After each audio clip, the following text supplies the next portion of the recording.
Varios me están pidiendo permiso para grabar. Permítanme esperar a que terminen de entrar algunos más, así les doy permiso a todos juntos, que va a ser un poco más óptimo. Ok,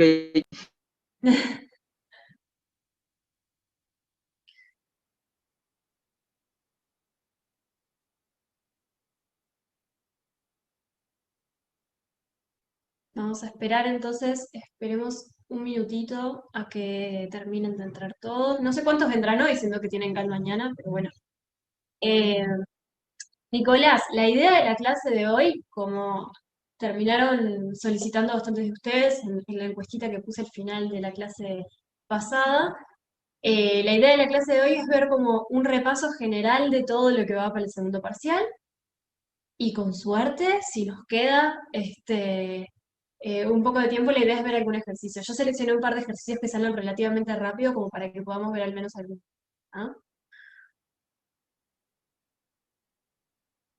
Sí, sí, Nicolás, Una efectivamente. pregunta. Sí. Viste que el parcial es el último día, tipo, Ujú. ahí de los parciales, entonces, ¿cómo es? ¿Nos dan enseguida la nota, tipo, no sé, al otro día ponele, por el examen, digo, como para saber, tipo, No creo que sea el día siguiente, porque bueno, vieron que más allá de que como es múltiple opción, la parte de corrección per se es bastante automática, tenemos que hacer toda una cuestión de verificación, este, que no es tan trivial y nos lleva algunos días. Pero de todas maneras, hace muy poco nos llegó la información de que creo que el calendario tentativo de exámenes, que si no se publicó, se va a publicar en estos días, el examen de Física 1 es tipo el 31 de julio, o sea que igual el examen de esta materia queda más o menos separado del parcial en sí mismo.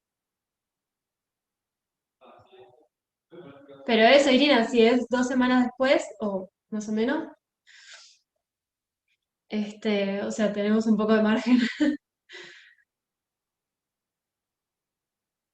En general los calendarios eso se respeta bastante, como que si el parcial quedó en los últimos días, o por lo menos la comisión de calendario trata de respetarlo bastante, de que, de que, bueno, si el parcial queda sobre el final del periodo de parciales, que el examen quede sobre el final del periodo de exámenes para que no les quede nada muy pegado.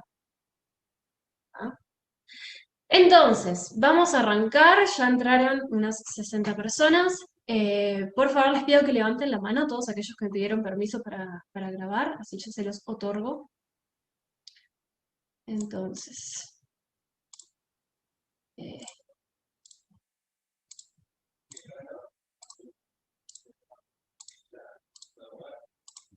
Recording in progress. mm, ¿alguno por favor me avisa si todavía no se lo di? ¿a mí me puedes dar? A ver, Jerónima, acá estás, ahí va. ¿Alguien más? Nicolás, ¿te ha Este llegado el es. permiso? Creo que sí. Bien, perfecto. Ahí te di, ¿no, Nicolás? Bien, perfecto. Pueden bajar la mano entonces, así no me quedo con la idea de que están por preguntar algo. Entonces, bueno, primero que nada, hemos llegado a la última clase del semestre, así que a todos los que están aquí presentes, lo primero que quiero hacer es felicitarlos, porque es un verdadero logro haber llegado hasta acá. No lo estoy diciendo en joda, posta que el primer semestre de facultad debe ser de los más difíciles y muchísimo más en las condiciones que lo tuvieron que sobrevivir ustedes, así que mis respetos y felicitaciones para todos ustedes. Bien. Este, después de eso, eh, les estaba comentando hace un ratito, digo, para los que entraron después, la idea de la clase de hoy es hacer como un mega repaso de todo lo que va para el parcial. Voy a tratar de ir más o menos rápido para que nos quede un poco de tiempo para ver ejercicios, pero por favor, si se me está yendo la moto, me frenan y respondemos las dudas que vayan quedando. Segundo elemento que quería comentar, todo lo que quede escrito, digamos, en el pizarrón, yo después se los paso en un PDF acá por el chat.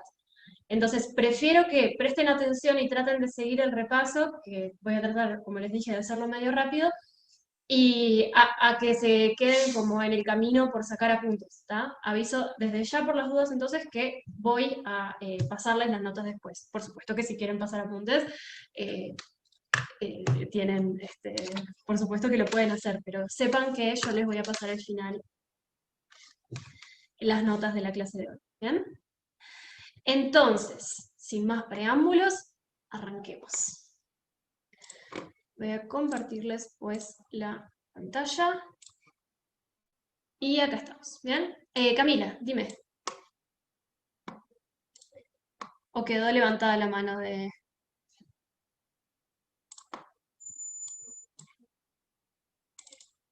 Creo que a Camila le quedó levantada la mano. No me acuerdo si me había pedido para grabar, pero sí, efectivamente, debe haber sido que quedó levantada la mano. Bien. Puede ser. En fin. Vamos a arrancar entonces. Primero que nada, y como punto cero, ¿tá? Quiero recordar un elemento nada más que habíamos, que en realidad fue de los temas que fueron para el primer parcial, que es el tema de la conservación de la energía. Si bien fue para el primer parcial, aparece recurrentemente en los siguientes prácticos que estuvimos viendo en esta segunda mitad del curso, así que no está de más repasarlo. Recuerden entonces que teníamos la ecuación que nos vinculaba el trabajo de las fuerzas no conservativas con la variación de la energía mecánica. Y de aquí se desprendía entonces que si se cumple la condición de que el trabajo de las fuerzas no conservativas es cero, entonces la energía mecánica se conserva. Dicho de otra forma, la variación de la energía mecánica entre cualquier par de instantes va a ser cero. ¿Ah? Entonces esto es un primer elemento que quería recordar. Yendo ahora sí a sistemas de partículas y colisiones, que es el primero de los temas que va para este parcial. Aquí aparecían varios conceptos nuevos. Bien, el primero que aparecía era el tema del centro de masa. Bien. Recuerden que definíamos la posición del centro de masa. No se olviden que esto es una cantidad vectorial, es la posición respecto a un cierto origen que nos definimos como referencia. Para un sistema de partículas discretas lo definíamos como la suma para cada una de las partículas de la masa de la partícula por la posición de esa partícula respecto al origen que la estamos midiendo, ¿no? Todo esto dividido la masa total del sistema. ¿Bien? Entonces, además de este concepto, aparecía el concepto de la cantidad de movimiento.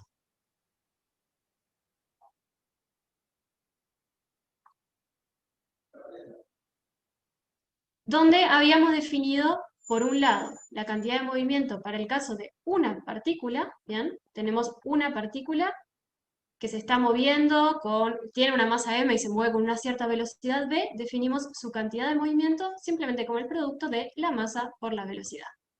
Bien, es nomás una cantidad que nos permite cuantificar este producto de cosas que a priori no tiene mucho sentido, ¿no? Uno mira eso y dice, ¿para qué defino esto? Pero bueno, después fue que le encontramos un sentido. Antes de ir a eso, teníamos también el caso del sistema de partículas,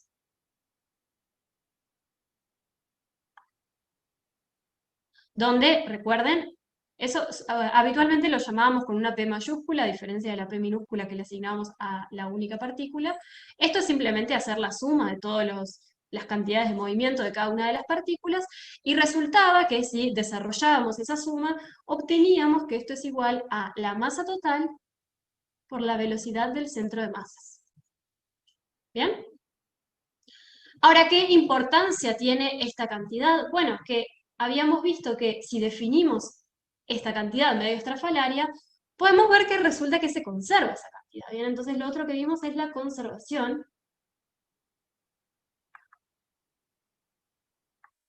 Entonces, ¿cómo definimos bajo qué condiciones se conserva? Bueno, eso surge a partir de la segunda ley de Newton, escrita en términos de la cantidad de movimiento. La segunda ley de Newton, escrita en términos de la cantidad de movimiento, queda como la suma de las fuerzas externas es igual a la derivada de la cantidad de movimiento del sistema respecto al tiempo. ¿Bien? De aquí se desprende entonces que si la suma de fuerzas externas es cero, entonces la cantidad de movimiento es una constante. ¿Bien? Aquí surgía entonces la segunda ley de conservación que vimos en el curso. La primera era la ley de conservación de la energía, ahora tenemos la ley de conservación de la cantidad de movimiento. ¿Bien? Bueno, después de esto estudiamos, teniendo este elemento de la conservación de la cantidad de movimiento, pudimos estudiar las colisiones. ¿Bien?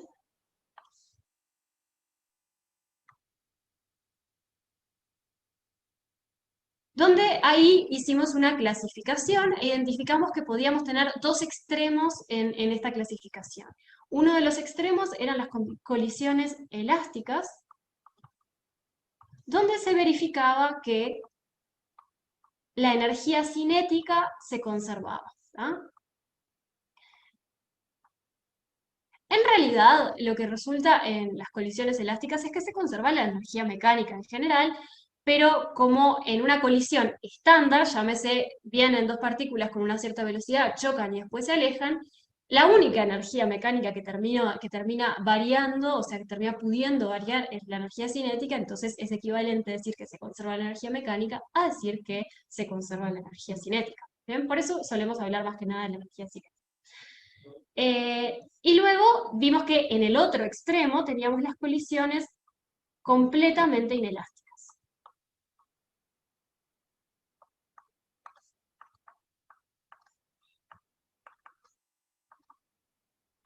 ¿Bien? Donde lo que ocurría en este otro extremo era que una vez que colisionaban las dos partículas o las dos masas, terminaban quedando pegadas. ¿Tá? Entonces, escrito en forma de ecuación, eso lo decíamos como que al final ambas partículas tenían la misma velocidad. ¿Tá? La velocidad final de la partícula 1 es igual a la de la partícula 2. Permítanme dejarlo escrito. Esto es equivalente a decir que los cuerpos quedan pegados. Permítanme bajar un poco esta parte. Queda un elemento que quería mencionar de este tema y es que hacíamos un pequeño hincapié en qué pasa con la conservación de la cantidad de movimiento cuando estamos analizando una colisión. ¿Se acuerdan que en el caso de una colisión habíamos analizado que las fuerzas que generan esa colisión, o sea, las fuerzas de impacto que se producen entre las dos partículas, son fuerzas que tienen una magnitud muy grande, o sea, un módulo muy grande, y que actúan durante un periodo muy corto de tiempo? A esas fuerzas les llamábamos impulsivas. Habíamos visto que debido a esa característica que tenían las fuerzas de las colisiones, cuando hablábamos de la conservación de P, esta condición que teníamos acá la podíamos relajar un poco. ¿Se acuerdan? Habíamos visto que no hacía falta pedir que la suma de fuerzas externas fuera cero para que se conserve la cantidad de movimiento en una colisión, sino que alcanza con pedir que la suma de fuerzas externas, que la suma de fuerzas impulsivas externas sea cero. Permítanme dejarlo por escrito. Entonces, en una colisión, es el último elemento,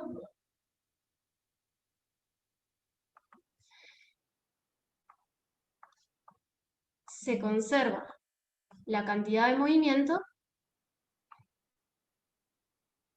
siempre que no haya fuerzas impulsivas externas. ¿Ah?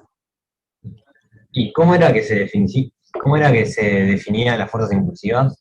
Una fuerza impulsiva es una fuerza que tiene un módulo muy grande y actúa por un periodo muy corto de tiempo. ¿Tá? Eso es una fuerza impulsiva. Y entonces veíamos que una fuerza de colisión cumple con esa característica, pero por ejemplo el peso no. El peso, en comparación con una fuerza de colisión, tiene un módulo bastante bajo y además no actúa durante un periodo corto de tiempo, está actuando durante todo el tiempo. Por poner un ejemplo. ¿Se entendió? Pero creo que entendí al revés, me parece entonces. O sea, A ver. las impulsivas tienen que ser cero. Sí, siempre que no haya fuerzas impulsivas externas. Lo que ocurre en una colisión es que la fuerza del choque es una fuerza interna, entonces esa no cuenta. ¿Bien? Claro, pero por ejemplo, si el peso o sea, no es cero, igual es como cero impulsiva. Ahí va, el peso puede estar actuando en el sistema, pero como no es una fuerza impulsiva, no importa. ¿Tá? Lo que preciso para que se conserve P en una colisión es que no haya fuerzas impulsivas externas. El peso no es una fuerza impulsiva, entonces puede estar actuando y no me molesta a los efectos de que se conserve P en una colisión. Ahora sí, Ahí va, gracias. está genial. ¿Alguna pregunta de la parte de sistemas de partículas y colisiones?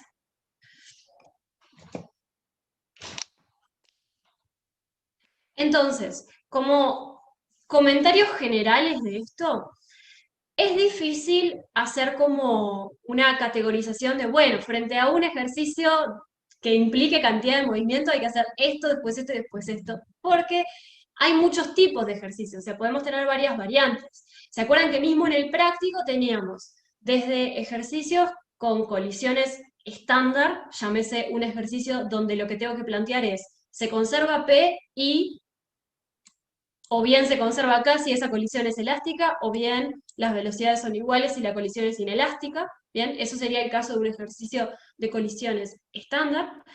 Pero después teníamos otros ejemplos más raros, como por ejemplo los ejercicios del principio del práctico, donde en realidad lo que teníamos no era una colisión, sino que era simplemente un cambio en la configuración del sistema. ¿Se acuerdan aquel de la canoa, el del perro que se movía?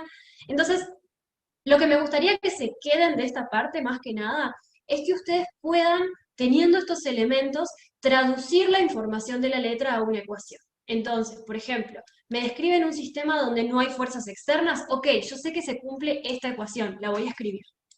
¿Ah? Me dicen que tengo una colisión completamente inelástica. Bueno, yo sé entonces que también se verifica esto, lo voy a escribir. Y escribiendo, o sea, traduciendo esa información a ecuaciones, finalmente siempre les queda la cantidad de ecuaciones que necesitan para poder resolver, despejar lo que les piden, digamos.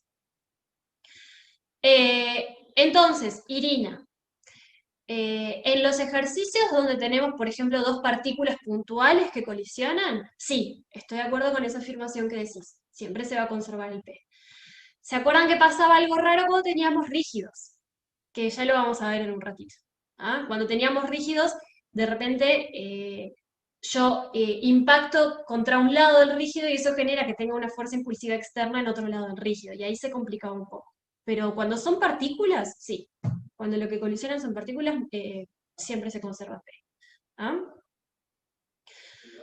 Ahí va, Romina, y podía pasar que no nos dijeran que era elástica o inelástica, pero sí nos decían cómo era la fuerza de interacción, que eso era lo que pasaba en los últimos dos ejercicios del práctico 8.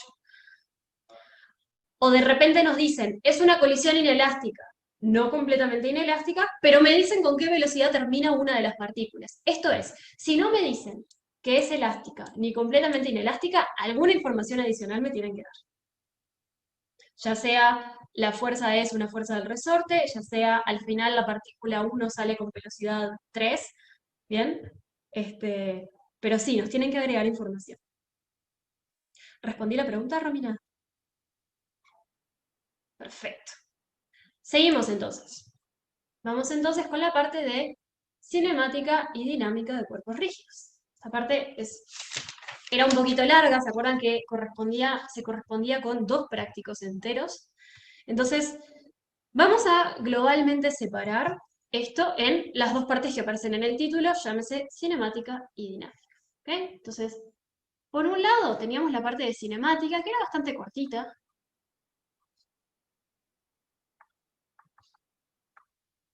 En este caso, recuerden que lo que teníamos era, bueno, definimos nuevas cantidades cinemáticas, pero que ahora son angulares, ¿está? Yo en cinemática de la partícula tenía la posición, la velocidad y la aceleración.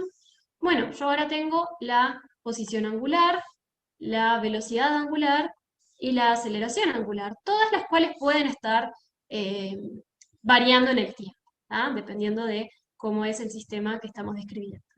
Y recuerden que se verificaban las mismas relaciones entre estas cantidades que teníamos cuando en el caso de la cinemática de la partícula, ¿bien? Entonces, si yo quería pasar de la posición angular a la velocidad angular, ¿qué tenía que hacer? ¿Qué operación tengo que hacer con la posición para obtener la velocidad? Derivar. Derivar, ¿verdad? Entonces yo podía pasar de una a otra derivando exactamente igual que hacíamos cuando teníamos las cantidades lineales. Lo mismo si quiero pasar de la velocidad angular a la aceleración angular. Y si quiero hacer el camino inverso, hacíamos la operación inversa, ¿se acuerdan? Integramos en el tiempo para hacer el recorrido hacia atrás. ¿Ok? Entonces, primero que nada vimos que teníamos estas relaciones entre las cantidades, o sea, una introducción muy parecida a lo que habíamos hecho en cinemática de la partícula. Fabricio, por favor.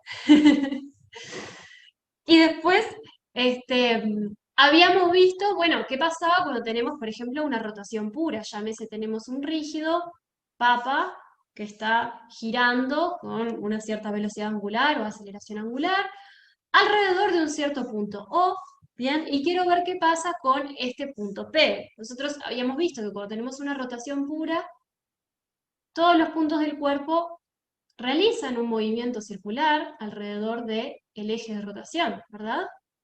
Entonces, si nosotros identificamos acá la posición de este punto P y queremos ver cuánto se desplazó luego de recorrer, permítanme escribir esto del lado de abajo porque si no me va a quedar muy entreverado el dibujo, queremos saber qué arco de circunferencia recorrió, perdón, qué ángulo recorrió cuando se trasladó un cierto arco de circunferencia, llamémoslo S. Bueno, habíamos visto que las podíamos relacionar de la siguiente manera. Teníamos que esa distancia recorrida, S, era simplemente el desplazamiento angular por la distancia a el eje respecto al cual está rotando. ¿Se acuerdan de esto? Esto nos permitía entonces generar una conexión entre lo que serían las variables lineales y angulares, y derivando sucesivamente encontrábamos todas las demás. Derivando esto tenemos entonces que la velocidad del punto P, la velocidad lineal, es la velocidad angular con la que está rotando el rígido por la distancia a la cual está ese punto que estoy analizando, y que la aceleración tangencial de P la podíamos determinar como la aceleración angular por la distancia a la cual se encuentra el punto respecto al punto de rotación. Recuerden que esto solo nos permite determinar la aceleración tangencial. Nosotros además habíamos visto que si esto se está moviendo en un círculo, tenemos que tener una componente centrípeta de la aceleración. Pero esa ya la habíamos visto hace pila. ¿Se acuerdan cómo quedaba?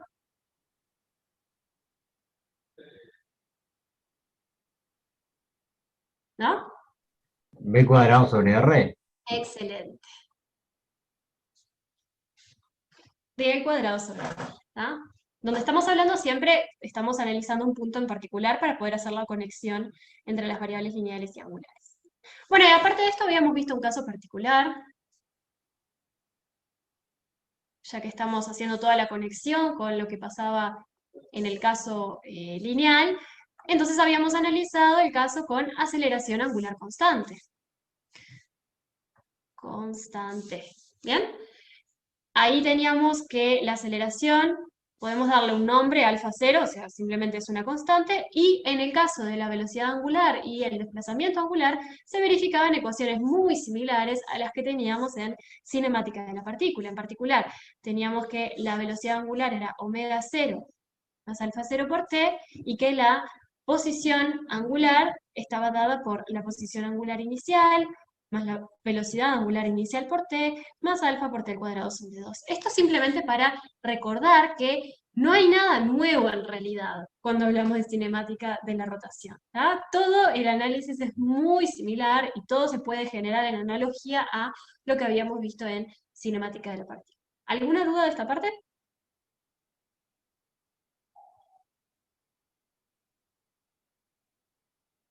¿Seguimos? Perfecto. Sigamos. Vamos entonces con la parte de dinámica, que ahora sí, acá sí aparecían muchos conceptos nuevos. Acá la analogía ya no era tan trivial como resultaba en la parte de cinemática.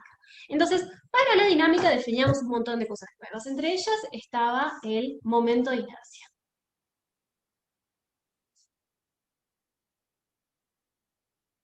¿Bien?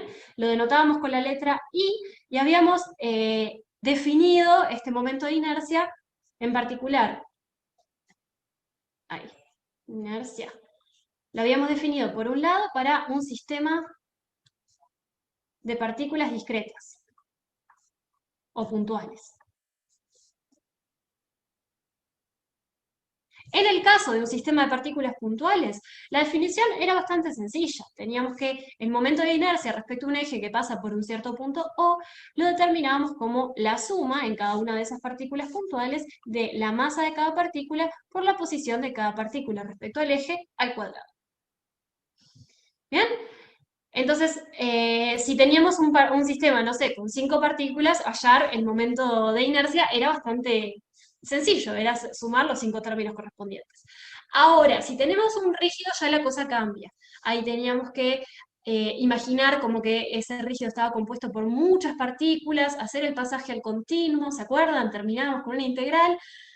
A los efectos prácticos, ¿qué nos interesa a nosotros? Bueno, si tenemos un cuerpo rígido, nosotros recurríamos a la tabla que nos dan, ¿tá? En el parcial van a tener una tabla muy parecida a la que está al comienzo del práctico 10, ¿bien? Ahora, no todos los momentos de inercia que necesitemos van a estar contenidos en esa tabla. Si no lo están, usamos la tabla y el teorema de Steiner o de ejes paralelos. ¿Qué decía el teorema de Steiner? Bueno, establecía que el momento de inercia respecto a un cierto eje O es igual al momento de inercia respecto a un eje paralelo a ese eje original, pero que pasa por el centro de masa, más la masa total por la distancia entre esos dos ejes al cuadrado. Permítanme, para que esto quede completo, permítanme escribir todas estas cosas que dije. Entonces, esto que está acá es el momento de inercia respecto a un eje O. ¿Bien? Esto que está acá es el momento de inercia respecto a un eje paralelo. Esta parte es muy importante, que tiene que ser paralelo al eje que estoy queriendo determinar. ¿Bien? Paralelo a O. ¿Y qué pasa? Por el centro de masa. ¿Ah? Y lo único que me queda definir acá es esta D, que es la distancia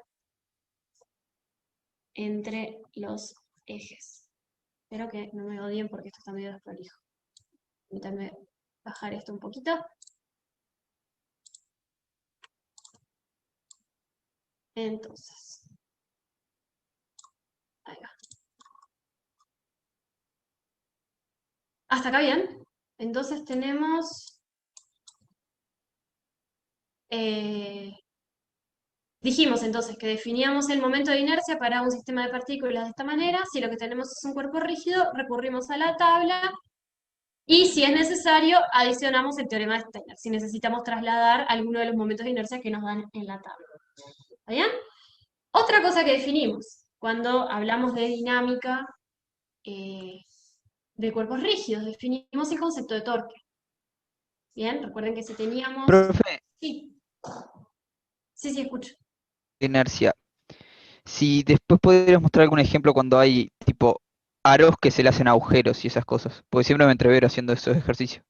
Dale, vemos si nos da el tiempo para hacer eso. ¿Dale? Entonces,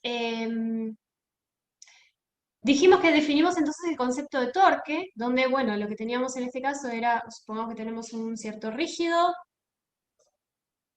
y queremos calcular el torque que realiza una fuerza respecto a un cierto origen que nos tomamos aquí, que es un cierto origen O. Tenemos una fuerza aplicada F, que está aplicada a una cierta distancia de ese origen, y esa distancia es R. ¿Bien? En esta situación, el torque asociado a la fuerza F respecto al punto O va a estar dado por el producto vectorial entre R y F, y acá voy a ir muy rápido porque ya lo hemos hablado un montonazo de veces, pero bueno, entonces podemos calcular el módulo como el módulo de la distancia por el módulo de la fuerza, por el seno del ángulo que forman entre ellos, o lo que es lo mismo, la distancia perpendicular a la línea de acción de la fuerza, ¿se acuerdan? Por la fuerza. ¿Bien? Después teníamos la dirección, que recuerden que tenía que ser perpendicular al plano que forman R y F, muy desprolijo eso, y F, ahí va. Y por último, el sentido quedaba determinado por la regla de la mano derecha. ¿Ah? Ok, entonces, habiendo definido estos dos conceptos, el momento de inercia y el torque, podíamos entonces pasar a analizar de manera un poquito más general cómo es el movimiento, bien, de un cuerpo rígido que está rotando y trasladándose a la vez. Bien, y podíamos hacerlo por dos caminos. Entonces, permítanme bajar todo esto. Ahí va.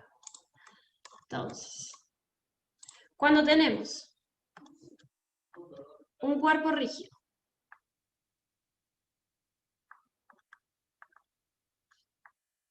que rota y se traslada,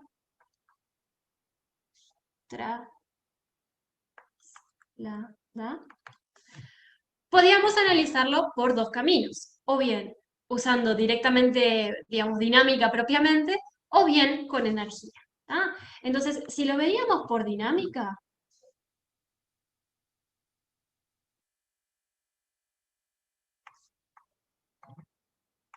el procedimiento era bastante similar a lo que ya habíamos visto en el caso de la partícula. Teníamos que empezar planteando el diagrama de cuerpo libre, elegir nuestro sistema de coordenadas, ahí va,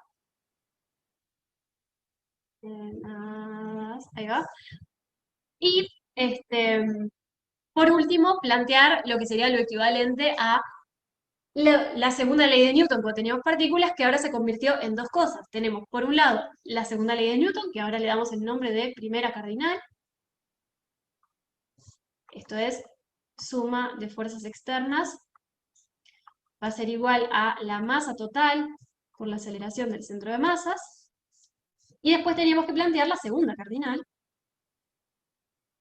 donde ahora involucrábamos el torque, ¿bien? Sería el equivalente de la primera cardinal, pero en rotaciones. Entonces planteamos que la suma de torques externos respecto a un cierto punto P sea igual a el momento de inercia respecto a ese mismo punto P por la aceleración angular. ¿Qué condiciones tenía que verificar este punto P? Respecto a qué puntos yo puedo plantear la segunda cardinal. La segunda cardinal. ¿Alguna se acuerda? Que la aceleración tiene que ser cero, es el alfa. En realidad, o sea, respecto a ese punto, Sí, en P, tipo ahí donde está va. P. Esa Y es que no, una y que y no que tiene que no. haber rozamiento. ¿Un punto No, fijo o el no, centro no, de no. masa era? Es No cerraduras. necesariamente. Lo que resultaba, digamos, las condiciones que tenía que verificar este punto, digamos, respecto a donde calculamos, a donde escribimos la segunda cardinal, es que sea o bien un punto fijo en un sistema inercial, o bien el centro de masa. ¿Ah? El centro de masa es el único punto acelerado donde podemos plantear la segunda cardinal. ¿Ah? Eso me gustaría que se lo graben. En cualquier otro punto acelerado no lo podemos plantear. Si queremos plantearlo en un punto que no es el centro de masa, tiene que ser un punto fijo en un sistema inercial. ¿De acuerdo? Entonces, por ahí teníamos entonces cómo encarábamos el ejercicio de dinámica de cuerpos rígidos si lo planteamos por dinámica. Ahora, supongamos que podemos, porque, digamos, no hay ningún tiempo involucrado, no nos piden ninguna fuerza, nos dan la información en términos de posiciones y velocidades, entonces estamos en condiciones de resolver el ejercicio por energía. Acá era algo muy parecido a lo que hacíamos en dinámica de la partícula, o bueno, cuando planteamos un ejercicio de dinámica por energía cuando teníamos partículas. ¿Ah? Lo primero que hacíamos era dibujar los instantes que queremos comparar.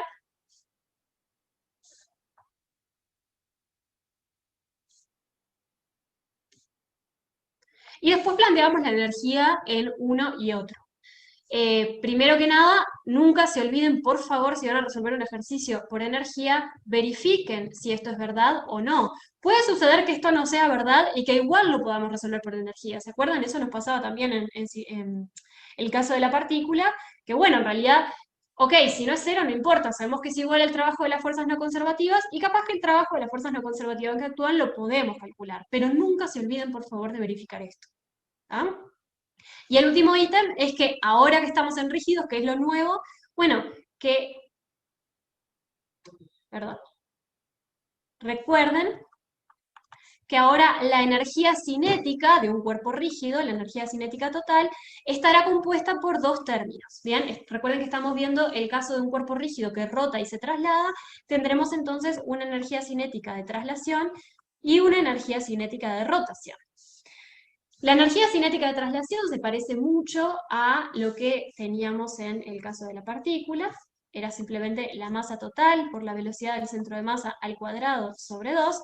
Y en el caso de la energía cinética de rotación, ahora sí aparecía un término nuevo en función de variables nuevas que estuvimos definiendo. Aquí en este caso lo que nos quedaba era el momento de inercia respecto al centro de masa por la velocidad angular al cuadrado sobre 2. Y aquí nos queda entonces cómo tendríamos que resolver un ejercicio de un cuerpo rígido que rota y se traslada si lo encaramos por energía. ¿Hasta acá alguna pregunta?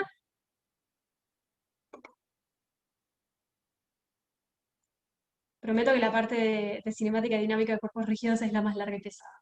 Sigamos entonces. Nos queda un ítem a repasar de la parte de cinemática y dinámica de cuerpos rígidos, que es la rodadura sin deslizar, que es casi que un tema en sí mismo. ¿Ah? Lo único que nos falta repasar entonces, rodadura sin deslizamiento. Profe, ¿podés subir un toque a la energía ahí? Le voy a sacar una captura igual. Recuerden que igual después les voy a Toma. pasar, Kevin, capaz que no estabas al principio, pero yo después les paso un PDF con todas las notas. ¿Ah? Ah, está genial, ¿verdad? Tranqui con eso. Sí, No les estaba dije al leyendo. principio para que puedan prestar atención tranquilos y que no tengan que estar a las corridas copiando. Seguimos entonces, rodadura sin deslizamiento. Acá lo que habíamos visto, lo vimos en una de las clases de práctico, que me gustaba la idea de que ustedes, en caso que no se acordaran, sepan que el planteo de cómo queda la condición de rodadura sin deslizar, siempre lo pueden volver a hacer porque es muy rápido. ¿Ah? Mismo lo vamos a hacer ahora. La rodadura sin deslizamiento, ¿cómo la describíamos? La componíamos como dos movimientos, una rotación y una traslación. Voy a escribir por aquí entonces, el término de traslación, imaginamos que todos los puntos de nuestro cuerpo se mueven con la misma velocidad, que es la velocidad del centro de masa. Cuando consideramos la rotación, imaginemos que esto está rotando con una cierta velocidad omega, tenemos entonces que si estamos extrayendo solo la parte de rotación, o sea, imaginemos un término donde solo está rotando alrededor de su centro de masa, en ese caso el centro de masa está fijo, el punto que está alejado una cierta distancia igual al radio de este cuerpo se va a mover con omega por r, y el punto más bajo se va a mover con omega por r en el sentido contrario. Acá lo que estamos usando es esto que está acá, ¿bien? Que la velocidad de un punto cualquiera del rígido va a ser la velocidad angular con la que está rotando multiplicada por la distancia a la cual está ese punto. Y estamos evaluando en particular un punto que está en el borde y por lo tanto la distancia coincide con el radio. ¿Ah? Eso es lo que estamos usando acá. Cuando componemos esto, nos va a quedar entonces que el punto más alto va a tener una componente de velocidad hacia allá igual a la velocidad del centro de masa, acá también y acá también. Y además, el punto más alto va a tener una componente de la velocidad igual a omega por r, y el punto más bajo va a tener una componente de la velocidad igual a omega por r en el sentido contrario. Me interesa distinguir acá dos puntos en particular. Vamos a llamar a este punto más bajo punto P y a este punto más alto punto Q. Entonces, la condición de la rodadura sin deslizar es que la velocidad del punto P sea 0. ¿Ah? Es decir, En una rodadura sin deslizamiento, el punto de contacto con el piso no se está moviendo respecto al piso. ¿Bien? Si eso se verifica, entonces resulta que la suma vectorial de esta velocidad y esta velocidad nos tiene que dar 0. Dicho de otra manera, el módulo de la velocidad del centro de masa tiene que ser igual al módulo de omega por r. Y ahí se desprende la condición de rodadura sin deslizamiento. Esta es la condición que define una rodadura sin deslizar. ¿Bien? Se desprende otra condición interesante. Una vez que definimos eso, podemos ver qué pasa con la velocidad del punto Q. En este caso, fíjense que tenemos la suma algebraica, porque la suma vectorial, como ambos vectores apuntan en la misma dirección, la suma vectorial será simplemente la suma algebraica de estas dos velocidades. ¿Cómo nos queda entonces la velocidad del punto más alto en una rodadura sin deslizamiento?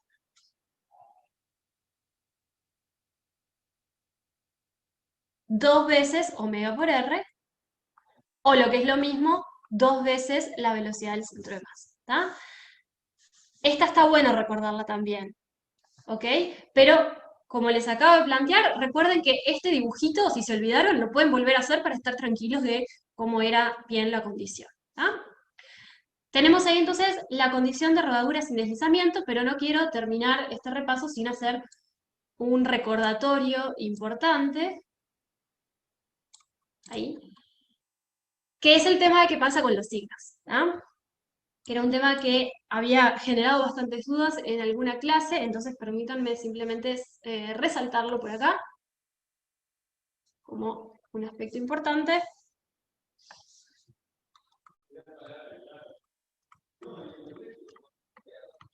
Lo que quiero resaltar es que si el cuerpo está rodando sin deslizar, el sentido de la traslación y la rotación no son independientes. ¿Ah? Es decir, si yo sé que el cuerpo está rodando sin deslizar y a su vez se está, digamos, trasladando hacia la derecha, por ejemplo, yo ya sé para dónde tiene que estar rodando. No son independientes el movimiento de traslación y de rotación en cuanto a los sentidos. Permítanme entonces dejarlo por escrito. Si el cuerpo rueda sin deslizar, el sentido de rotación y traslación no son independientes.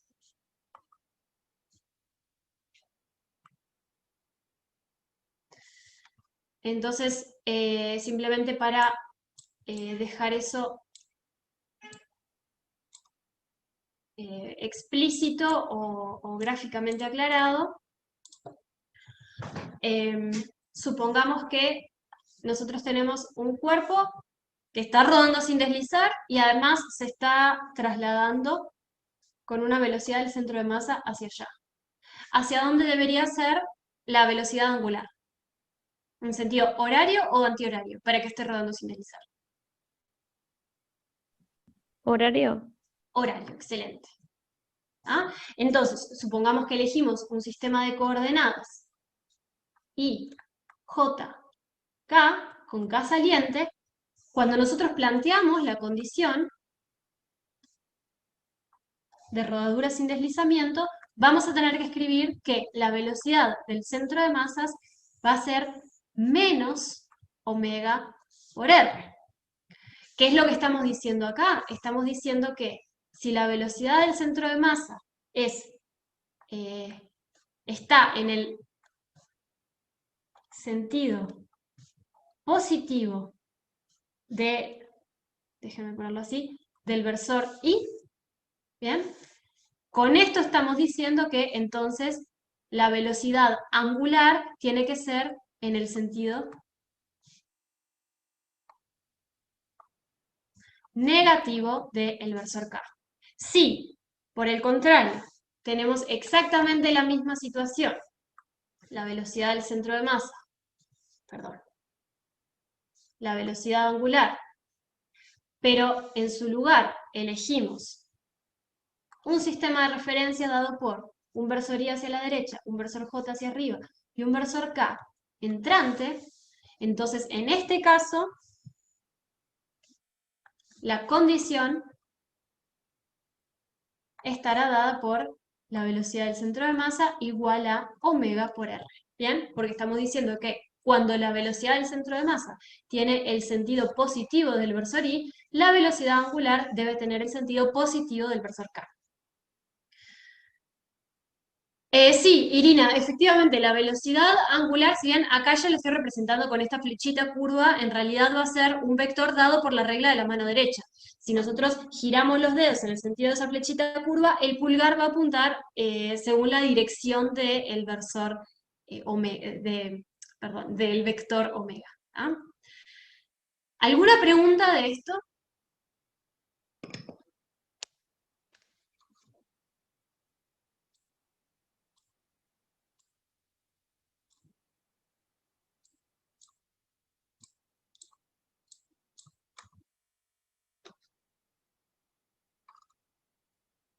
El sentido de giro del primero, en realidad, acá lo que estamos diciendo es que estamos planteando la condición en este sistema de versores y acá estamos volviendo a plantear la condición para el mismo sistema, pero con este otro sistema de coordenadas. ¿Está? Ahí va, perfecto. Si no hay dudas, entonces seguimos con momento angular. Profe, una pregunta, en la parte Dale. dinámica, Sí, cuando dice la regla de Steiner, sí, m cuadrado, m es la masa total del rígido, sí, correcto. está genial, gracias.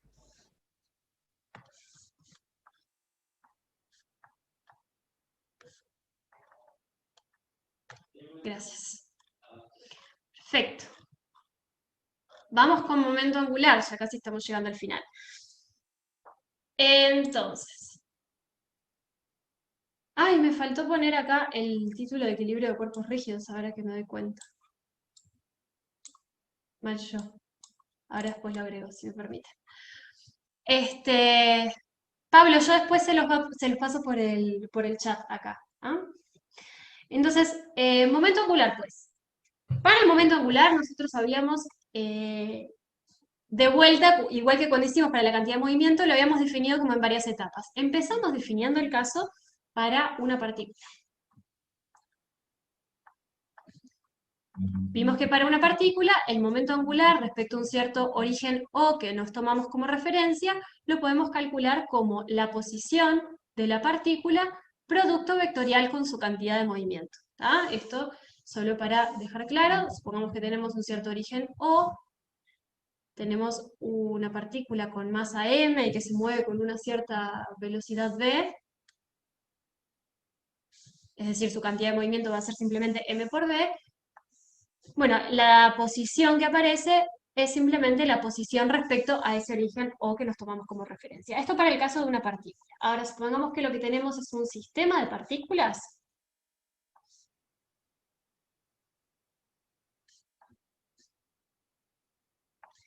Si se trata de un sistema de partículas discretas, el momento angular total era simplemente la suma de los momentos angulares de cada una de las partículas. ¿Tá? Esto nada más para dejar explícito que el momento angular es aditivo. ¿tá? O sea, yo puedo sumar, por supuesto vectorialmente, ¿no? Los momentos angulares de cada una de las partes del sistema. ¿tá? Y por último vimos qué pasaba cuando teníamos un cuerpo rígido, que era un caso particular de un sistema de partículas. ¿Ah?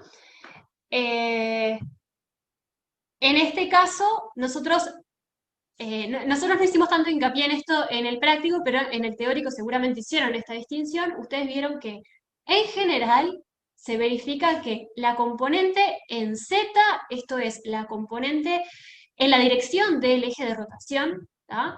De un cierto cuerpo rígido, la podemos calcular como el momento de inercia respecto a ese eje por la velocidad angular con la que está rotando.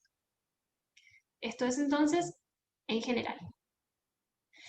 Y además, en el caso particular en el que el cuerpo era simétrico respecto a ese eje de rotación, podíamos generalizar esto un poco más y esta expresión no es solo la componente en Z, sino que es el momento angular total.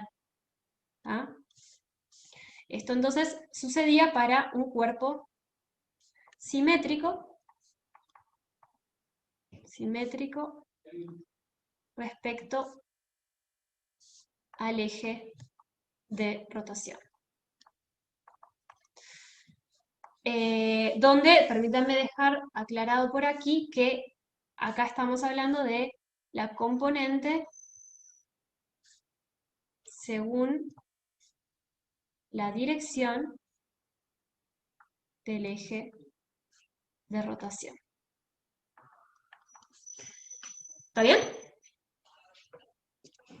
Romina, bueno, si elegimos que el versor K apunta en la dirección, o sea, tiene la misma dirección que el eje de rotación, sí, eso está bien. ¿Ah? Bueno, y de vuelta, lo mismo que nos pasaba con la cantidad de movimiento, parecía como que esto era una cantidad un poco rara de definir, pero la razón por la cual la definíamos era porque también esta cantidad, bajo ciertas condiciones, verifica que se conserva. Entonces,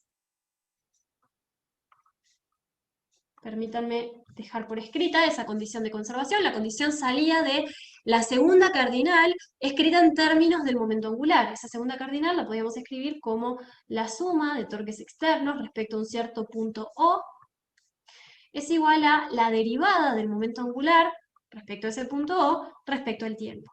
De esta ecuación se desprende que si la suma de torques externos respecto a O es cero, entonces el momento angular respecto a ese punto se conserva. ¿Bien? Esta es entonces la tercera ley de conservación que vimos en el curso.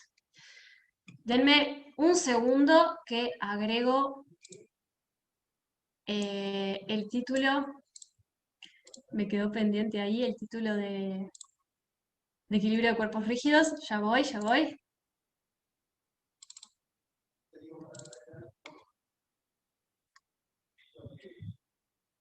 ¿Cómo vamos hasta ahora?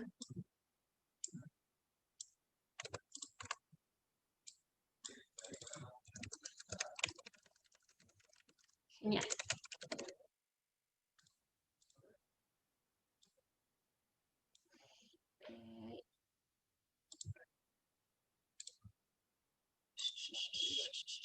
Acá.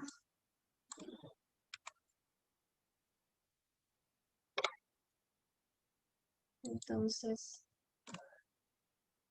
bien.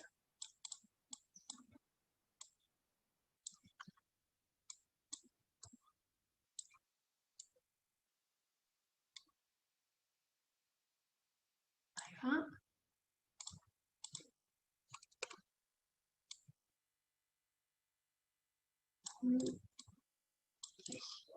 Vuelvo.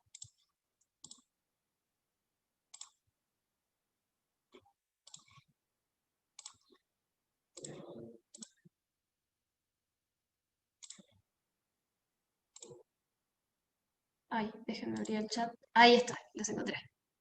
Bárbaro. Equilibrio de cuerpos rígidos. Entonces, acá era bastante breve lo que había para decir de este tema. Simplemente, bueno, dado un cierto sistema compuesto por uno o varios cuerpos rígidos que se encuentran en equilibrio, bien, hay fuerzas que se van ejerciendo en las distintas partes del sistema mutuamente, hay fuerzas externas actuando sobre el sistema y sabemos que todo eso se encuentra en equilibrio. Bueno, ¿cómo imponemos que algo se encuentre en equilibrio? Planteando las siguientes condiciones.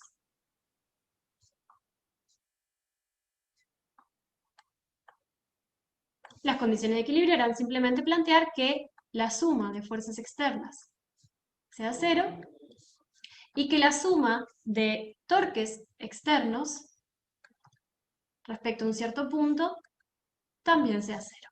Estas eran las condiciones de equilibrio. Donde ahora, ¿qué condición tiene que cumplir este punto de acá respecto a qué punto puedo plantear la condición de equilibrio?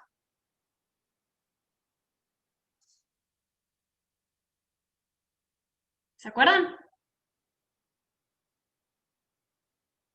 El punto de torque lo planteabas donde tuvieras más fuerzas. Ahí va. en general, en realidad, desde dónde podemos plantear la condición de equilibrio respecto a cualquier punto. ¿Ah? Si el cuerpo está en equilibrio, su torque se tiene que anular respecto a cualquier punto. Y como regla general, como ahí estaba planteando el compañero,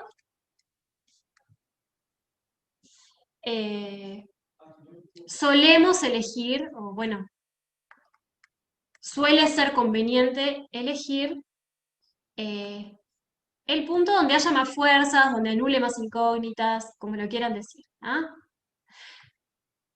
Igual ustedes traten de entrenarse pensando caso a caso cuál les será más conveniente. Pero bueno, si no tengo ni idea de cuál elegir, una buena regla es elegir el punto donde haya más fuerzas, entonces me anulo más términos. También pueden decir, elijo el punto donde haya más incógnitas, entonces me anulo más incógnitas. Pueden elegir varias cosas. ¿Bien? Pero esto en realidad es como, tómenlo con pinzas, ¿tá? Simplemente quédense tranquilos de que sirve cualquier punto y traten de entrenarse a ver si se dan cuenta cuál les termina conviniendo más para resolver el sistema. Juan Pablo, en realidad, recordá que estamos en equilibrio, entonces, además, nosotros el caso particular que estamos analizando es el equilibrio estático del cuerpo rígido, o sea que no solo no están acelerados, sino que todos los puntos del sistema van a estar quietos. Por eso es que podemos elegir cualquier punto, porque en realidad en este sistema la segunda cardinal va a valer en cualquier lado. ¿Ah? Solamente permítanme aclarar por acá, recordarles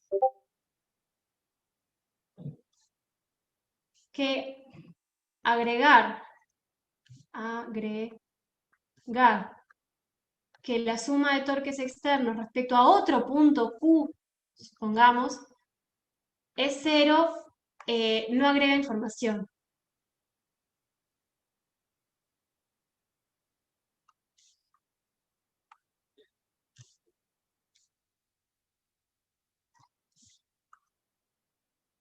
Esto ya lo discutieron en el teórico, también lo discutimos en el práctico, solamente recuerden esto, ¿tá? Que si ustedes ya plantearon estas dos ecuaciones y sienten que les faltan ecuaciones, agregar otra ecuación de ese estilo no les va a aportar información. Seguramente lo que falta es otra cosa, otra condición, quizás una condición para la fuerza de rozamiento si la hay, o bueno, según el sistema particular, quizás aparezca alguna otra relación. ¿Tá? Pero eso, recuerden que si ustedes ya plantearon este sistema, agregar esto no agrega información nueva. ¿Tá?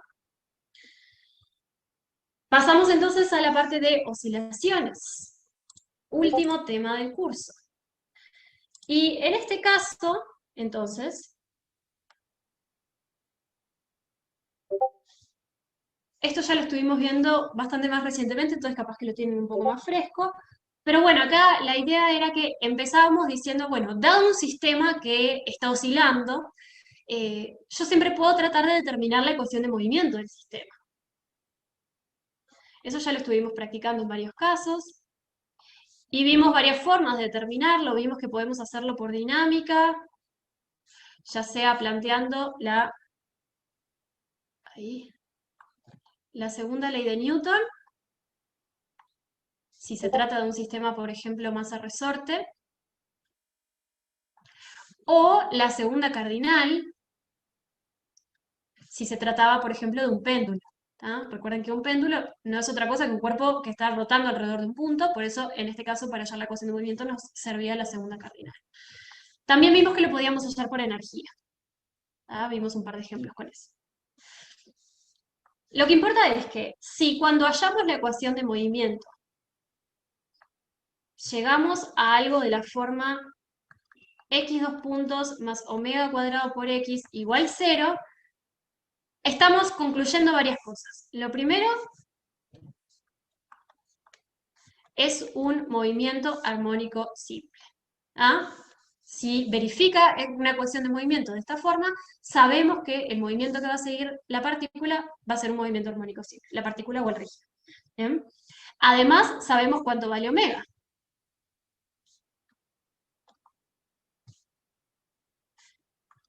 La frecuencia angular.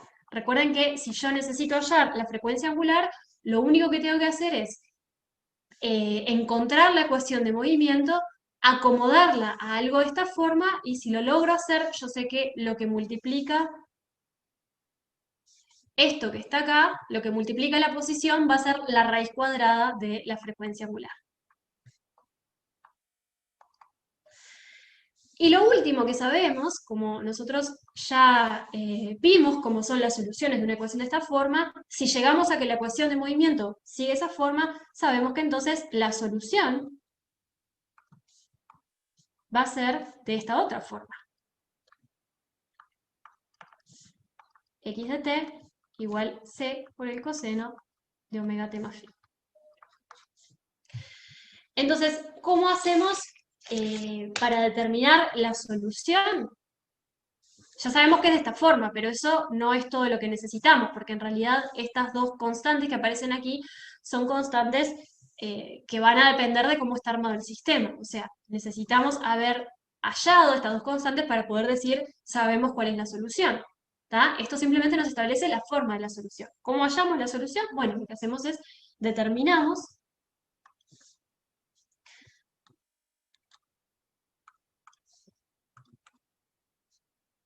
buscamos las constantes C y Φ a partir, o bueno, imponiendo si quieren,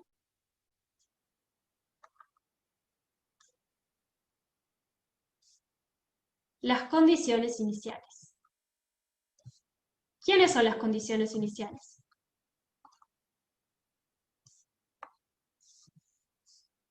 Recuerden que para una ecuación de segundo grado en la posición, las condiciones iniciales son la posición en el instante inicial y la derivada primera de la posición, o sea, la velocidad en el instante inicial. Si quieren, para dejarlo explícito, vamos a poner que esto es en tiempo... ¡Ay! Se me fue la moto. Posición en tiempo igual a 0. Y velocidad en tiempo igual a 0. Estas son las condiciones iniciales. Nos había quedado pendiente un detallecito en la clase pasada, que era qué pasa si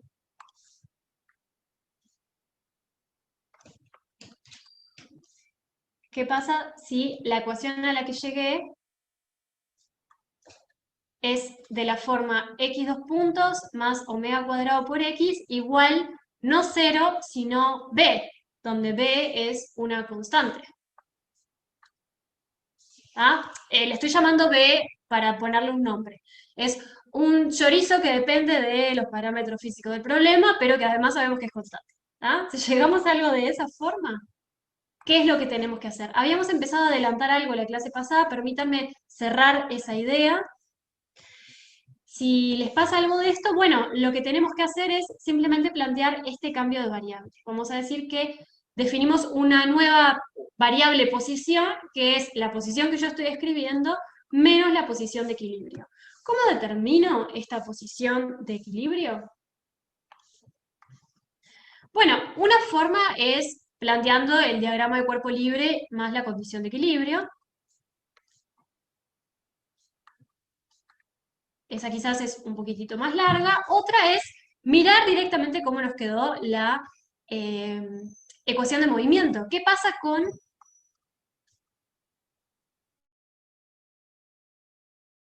aceleración? Bien, ¿qué pasa con el x dos puntos cuando estamos en la condición de equilibrio? ¿Cuánto debería valer la aceleración en el punto de equilibrio? 0. 0. Entonces, en realidad la posición de equilibrio la podemos hallar directamente desde acá. Sustituyendo en nuestra ecuación de movimiento que la aceleración sea 0, nos va a quedar entonces omega cuadrado por x, donde esta va a ser la posición de equilibrio, tiene que ser igual a b. Bien, estoy sustituyendo la ecuación de movimiento, de donde se desprende entonces que la posición de equilibrio es b dividido omega al cuadrado. Esto es exactamente lo mismo a lo que deberían llegar si lo hacen por este camino. Lo estoy haciendo por este camino porque es un poquito más rápido. Entonces, lo que sucede en el caso en el que la ecuación es de esta forma es que esto también es la ecuación de un movimiento armónico simple, pero escrita respecto a una posición que no es la posición de equilibrio. Lo que debería suceder entonces si nosotros hacemos este cambio de variable, que es escribir ahora sí la posición, pero medida desde el punto de equilibrio, es que recuperemos la ecuación que teníamos antes con x2 puntos más omega cuadrado por x igual a 0, pero en esta variable u. Entonces, impongamos el cambio de variable. ¿Qué pasa con el u? El u2 puntos. En este caso, ¿cómo me queda en función de x? Si yo derivo esta expresión 2 veces respecto al tiempo, ¿cómo me queda?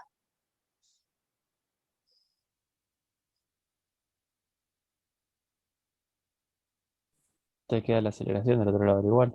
Ahí va. Porque en realidad la posición de equilibrio es una constante, ¿verdad? Es una constante del sistema. Debería depender solo de parámetros físicos del problema, digamos. ¿No? Y bueno, de alguna posición por ahí. Entonces, cuando yo derivo esto, este término se me hace 0 y me queda que la aceleración en cualquiera de las dos variables da lo mismo. ¿Ah? ¿Esto para qué? Para poder hacer el cambio de variable. Entonces, impongamos el cambio de variable.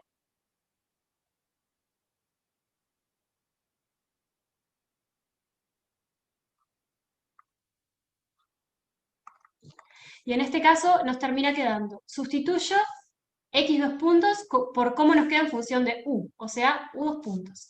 Acá me queda más omega cuadrado y sustituyo x como función de u. ¿Cómo hago eso? Paso sumando la posición de equilibrio. Entonces esto es u más la posición de equilibrio.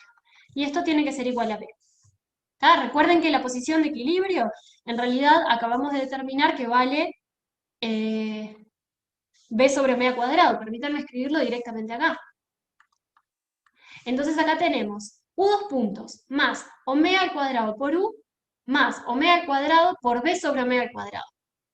Fíjense que me va a quedar un b de un lado de la igualdad y el b del otro lado de la igualdad, que se me van a anular y por lo tanto de esta ecuación se desprende directamente u2 puntos más omega al cuadrado por u igual 0. ¿Se entendió eso? Vamos a dejar levemente más explícito esto, si fui muy rápido. Este término que está acá es omega cuadrado por u más b. ¿Ah? Ahí va. ¿Qué Yo nos dice? Sí, perdón, dale. me entreveré un poco con lo de u punto punto. ¿Por qué lo usaste? Estoy haciendo el cambio de variable en nuestra ecuación de movimiento. Ah, Entonces está. sustituyo x2 puntos por cómo me queda en función de u y sustituyo x por cómo me queda en función de u. Eso fue lo que hice nada más. ¿Sí? Está. Ahí va. Entonces, ¿qué nos dice esto? Primero, que la ecuación, esta que está acá, es una ecuación de un movimiento armónico simple con frecuencia angular omega. ¿Bien? Entonces, si llegamos a una ecuación de este estilo, no tenemos que hacer el cambio de variable. Ya sabemos que si esto que está de este lado es una constante, entonces la frecuencia angular del movimiento va a ser omega. ¿Tá? Entonces,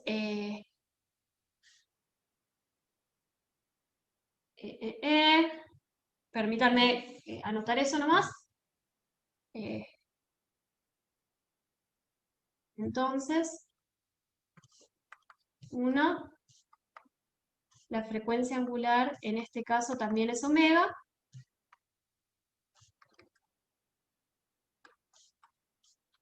¿Y qué me dicen acerca de la solución?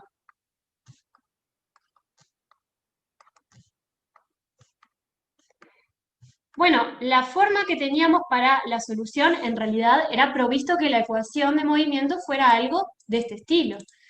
Pero eso no nos complica demasiado, porque eso quiere decir, entonces, usando lo que ya sabíamos, lo que tenemos es que la posición escrita en la variable u sí tiene que ser de esta forma.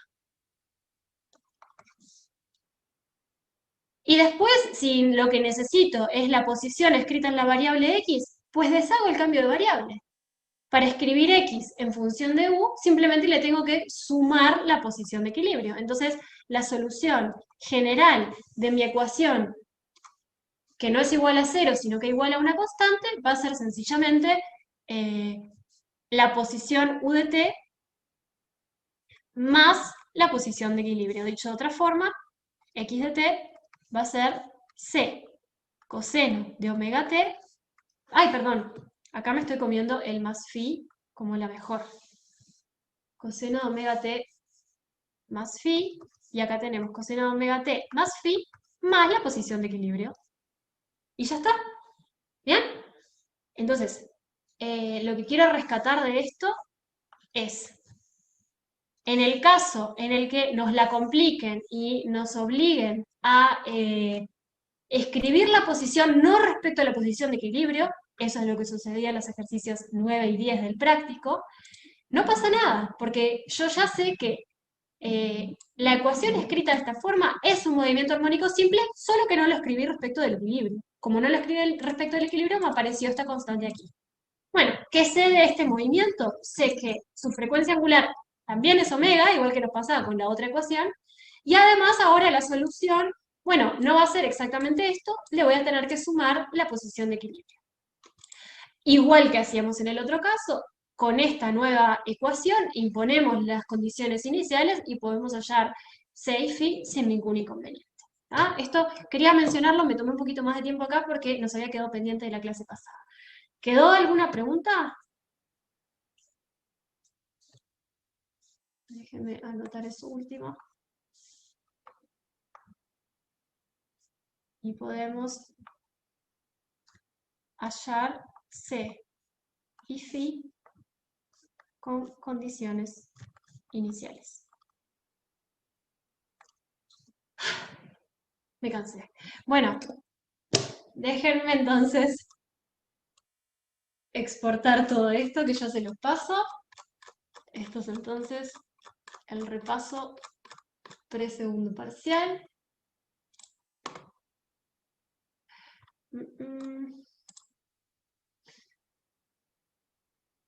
Y bien.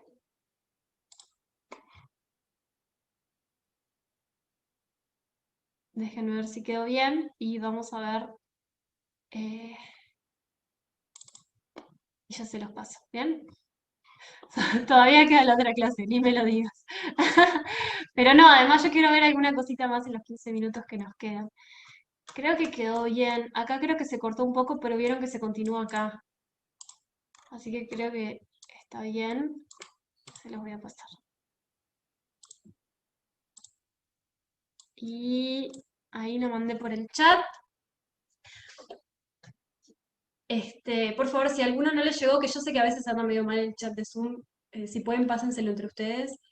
¿Lo recibieron bien? Al menos algunos. Genial. Gurises. Pidió Jerónimo para ver un tipo muy particular de ejercicio. No sé si tenés algún ejemplo concreto de algún ejercicio parcial. Yo si no tenía algún par de ejercicios seleccionados como para verlos rápidamente.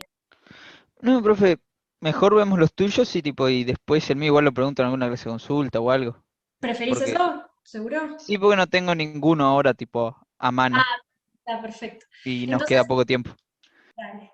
Entonces, yo seleccioné un par de ejercicios eh, en base a lo que estuvieron pidiendo en la encuestita que hice la clase pasada. Bien, entonces quiero empezar por... Vamos a empezar por este, porque varios de ustedes pidieron repasar algo de momento angular. ¿Está? Entonces, leemos y trato de hacerlo como medio rápido, pero por favor, si quedan dudas, pregunten. ¿Tá?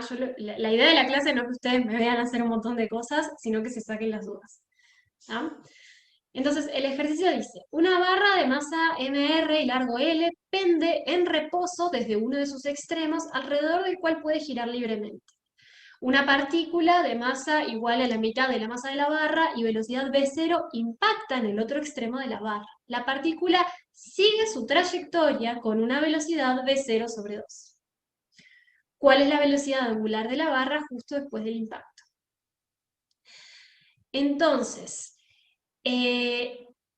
primero que nada, fíjense que tenemos una colisión que en este caso, primero, no nos dicen nada de que sea una colisión elástica, de hecho no lo va a ser, ¿bien? Pero tampoco es una colisión completamente inelástica, no estamos en ninguno de los dos extremos. ¿Se acuerdan que hoy cuando estuvimos repasando mencionamos que podía pasar, y si podía pasar que fuera una colisión inelástica, pero no completamente inelástica? ¿Qué tenía que pasar en esa circunstancia? Nos tenían que dar alguna información adicional. Y acá esa información adicional es esta que está acá. Nos dicen exactamente con qué velocidad sale una de las partes del sistema. ¿Tá? Entonces, en realidad, acá lo que tenemos, voy a repetir un poco con mis no tan buenas habilidades dibujísticas, un poco el dibujo, simplemente para fijar las ideas. Tenemos entonces la barrita colgando de ahí, y vamos a suponer que estamos analizando el instante inmediatamente antes del choque. Entonces venimos con, la masita viene con una cierta velocidad v0 y está justito acá. Y un instante después tenemos a la barra que apenas se empezó a mover, ¿tá? Entonces yo la voy a dibujar como que ni se desplazó, pero sí adquirió una cierta velocidad, omega, ¿bien? Y además tenemos a la masita que siguió de largo con velocidad v0 sobre 2. Ok, entonces, lo primero que corresponde preguntarnos acá, esto es un ejercicio muy parecido a lo que estuvimos discutiendo de aquel del resorte de torsión, pero un poquito más amigable. Entonces, lo primero que corresponde preguntarnos es si hay alguna ley de conservación que nos pueda ayudar acá. Energía. Energía, dicen por ahí. Bueno, ¿qué pasa con la energía? Vamos una por una. ¿Se conserva la energía? Y se debería conservar porque no hay fuerzas no conservativas. ¿Y qué pasa con esa colisión que hay ahí? En realidad, ¿te acordás que cuando lo que teníamos era una colisión, el análisis energético era un poco diferente? Teníamos que ver si la colisión era elástica o inelástica para estar seguros de si se conservaba o no la energía. ¿Te acordás que cuando tenemos una colisión pueden pasar cosas diferentes a las que si tenemos todas las fuerzas, que si conocemos y tenemos controladas todas las fuerzas del sistema, podemos separarlas, clasificarlas en conservativas y no conservativas y ver si realizan trabajo o no. Cuando hay una colisión pueden pasar otras cosas, como que se pierda energía en energía interna, en ruido, en deformación de los cuerpos. ¿Te acordás de eso, Jerónimo? Sí. Entonces, en realidad necesitamos ver cómo es la colisión. Y lo cierto es que no nos dicen que la colisión sea elástica. De hecho, No. a priori no lo sabemos. Entonces, en Yo realidad, pensé que era elástica, pero después volví a leer la letra y dice que sale a B0. O sea, claro, entonces, algo se pierde. exacto. Entonces, en realidad, no sabemos muy bien qué es lo que va a pasar, pero a priori no, en principio esto no es una colisión elástica.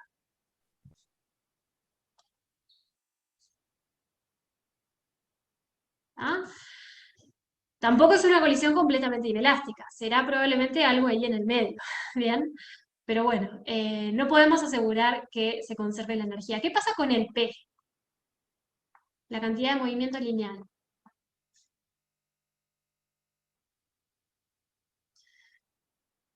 Pero una pregunta, Carla. Dale, sí. Si vos tomás el sistema como la barra y la pelotita, ¿no podés igual decir que se conserva la energía? Lo que pasa es que lo que nosotros sabemos es con qué velocidad sale la pelotita 2. Pero no sabemos qué pasó en esa colisión. No nos dicen que sea una colisión elástica. Si no nos dicen que es una colisión elástica, no podemos usar esa información. ¿Tá? Por ahí viene el problema. Igualmente, aunque tomes las dos, o sea, la barrita y la pelotita como sistema. Y eso sería una fuerza Claro, interna. pero es que acordate que incluso, imagínate la situación en la que teníamos una colisión, ¿tá? Vienen esta masa con una cierta velocidad y esta con otra velocidad distinta. Y quedan pegadas. ¿Te acordás de esa situación? Sí, sí. Todo esto sale con otra velocidad v final. En este caso no se conserva la energía, por más que la fuerza del choque sea una fuerza interna. ¿Por qué no se conserva? Porque, bueno, para que ocurra esto de que queden pegadas, tiene que haberse perdido energía en deformar los cuerpos. La información que sabemos es que la velocidad de ambos es la misma. Acá pasa algo parecido. Nosotros no sabemos qué pasa en esa interacción, lo único que sabemos es con qué velocidad sale la masita 2. Pero no Ahí va. sabemos nada de la energía, Perfecto, gracias. no sabemos qué sucedió. ¿Qué pasa con la cantidad de movimiento? Bueno, es algo muy parecido a lo que habíamos visto en aquel ejercicio con el resorte de torsión. Es verdad que la fuerza de la colisión es interna, pero si nosotros aseguráramos que se conserva la cantidad de movimiento, entonces la barra, a continuación de, digamos, luego del impacto, no comenzaría, el gato hace cosas raras, no comenzaría a girar, sino que debería trasladarse. ¿Por qué es que comienza a girar en vez de trasladarse como predeciría la conservación de la cantidad de movimiento? Porque tenemos fuerzas impulsivas en el pivote. Bien, debido al impacto que se produce, esto genera que se produzca alguna fuerza en el pivote, que es quien mantiene ese punto de la barra quieto. Esa fuerza va a ser impulsiva, porque va a ser en reacción a las fuerzas que se producen en el impacto. Bien, entonces, de ahí sabemos que, como existen las fuerzas de reacción, acá no nos vamos a molestar en encontrarlas, pero sabemos que hay fuerzas en ese punto, que son impulsivas y por lo tanto no podemos asegurar que se conserve la cantidad de movimiento. ¿Esta parte se entendió?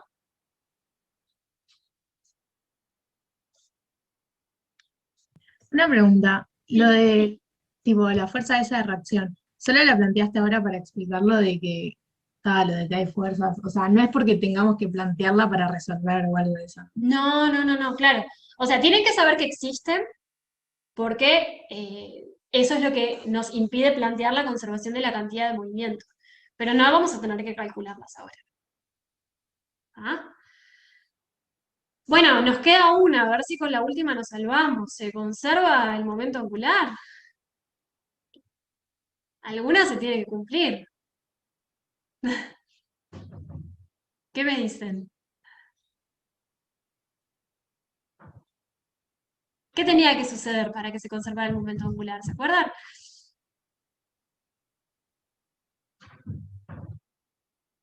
En realidad, Romina, ¿cuál era la condición que tiene que cumplirse para que se conserve el momento angular? ¿No era que tenía que ser simétrico?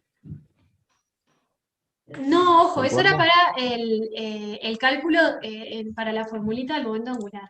Lo que habíamos ok. visto era que el momento angular se conserva siempre y cuando no haya torques externos. ¿Bien? Entonces, Perdón, ¿cuáles no la vi. son? Ahí va, ¿cuáles son las fuerzas que actúan en este sistema? Tenemos la reacción en la barra, ya la comentamos. También vamos a tener el peso de la barra que va a estar aplicado en su centro de masa. Si consideramos como sistema la masa más la barra más la masita, también vamos a tener por acá el peso de la masita. ¿Bien? ¿Algo más?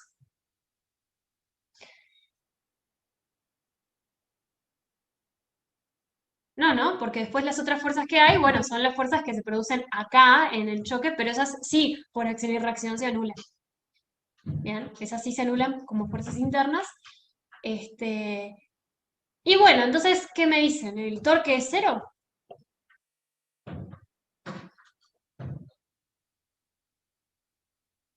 Bueno, lo que podemos ver es que el torque sí es cero respecto a un punto muy particular. El torque va a ser cero específicamente respecto a el punto del pivote, llamémosle punto P.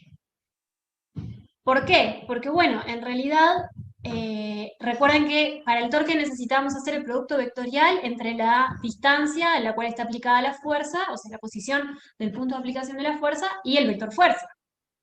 La reacción en este punto no hace torque, ¿cierto? Porque la distancia en ese caso es cero. La reacción del peso, perdón, el torque del peso de la barra también va a ser cero, porque la distancia y la fuerza son colineales.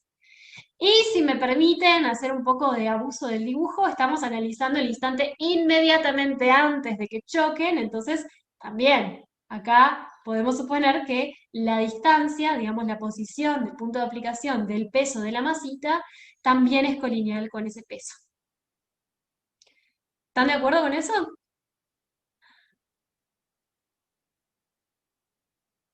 Entonces, en este caso, el momento angular se conserva siempre y cuando lo estemos calculando respecto a el punto P. Respecto a cualquier otro punto, ya no se va a cumplir, porque necesitamos ubicarnos en el punto P para que se nos vaya el torque producido por la reacción. ¿Tá? Pero respecto a el punto donde está aplicada esta reacción, no pasa nada. Ese torque es cero, entonces efectivamente el momento angular se conserva. Entonces el ejercicio se reduce a determinar el momento angular inicial del sistema y el momento angular final. En el instante inicial, la barra no se está moviendo, ¿tá? Entonces no hay una velocidad angular asociada a esa barra, por lo tanto no habrá un momento angular. Pero la masita sí, tiene una cierta velocidad. Entonces, el momento angular en el instante inicial va a ser el momento angular de la partícula de la masa que está moviéndose con velocidad v0. Entonces, a ver si alguno ya se anima a decir cuánto queda ese producto vectorial. Recuerden que lo que teníamos que hacer era la posición producto vectorial con la masa por la velocidad.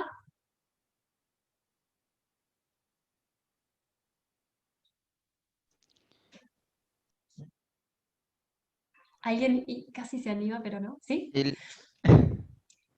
Ya lo dijo Ah, Romina. tenés... A ver, la distancia es L, estoy de acuerdo.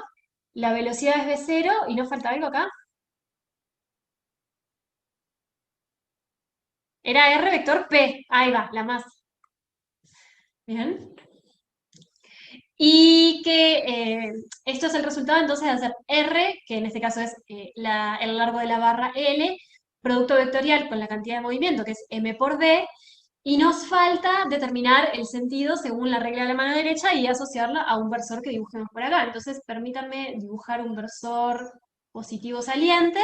Aplicando la regla de la mano derecha nos queda los dedos para abajo, según el R, doblamos hacia la derecha, según el B, nos queda el pulgar saliente, por lo tanto positivo según K.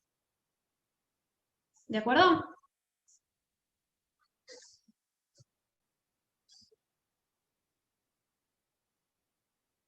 En el segundo caso, tenemos, ¿hasta acá vamos bien? ¿Sí?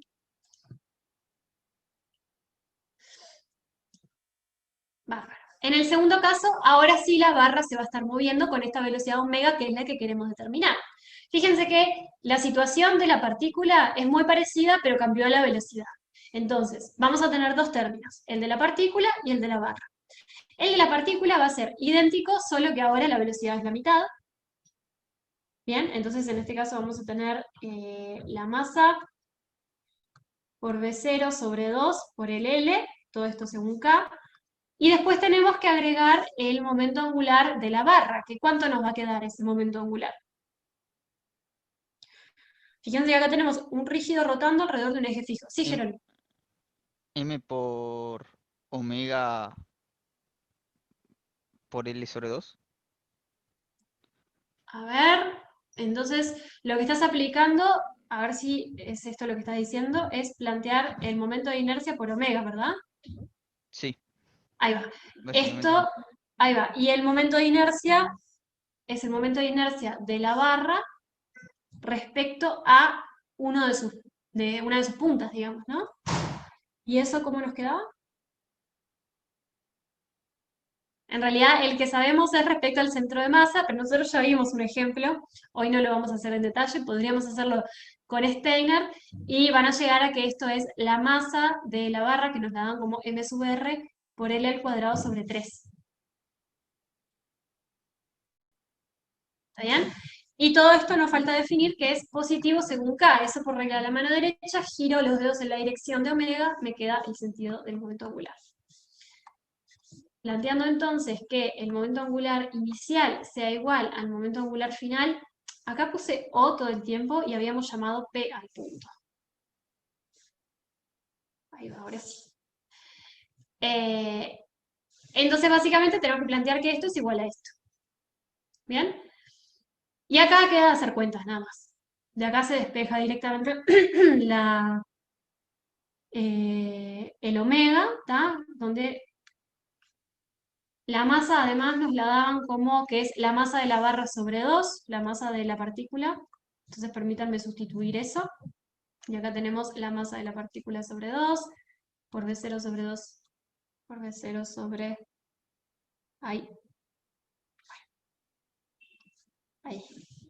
Por V0 sobre 2 por L, más M sub RL al cuadrado sobre 3 por omega. Y de acá se despejó omega. Ese último pasito se los dejo a ustedes. ¿Se entendió? ¿Alguna pregunta de este ejercicio? Yo tengo una duda. Dale.